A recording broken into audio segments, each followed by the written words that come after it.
Hinihintay pa ng LGU ang porma ng sulat mula sa grupo ng mga tricycle drivers sa Coronadal na humiling ng aumento sa pasahe.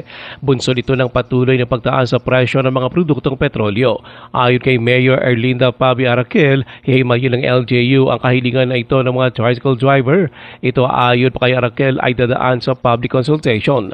Layo nito ayon kay Araquel na marinig din ang hinaing ng publiko.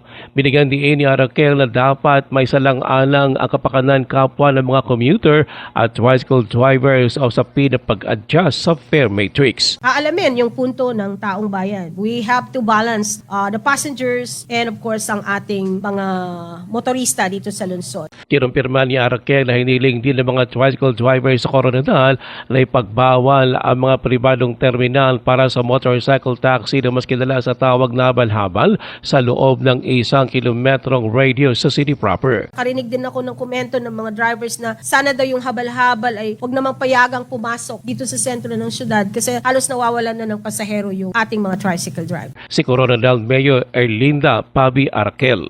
Ruel Osano, NDBC Bida Balita.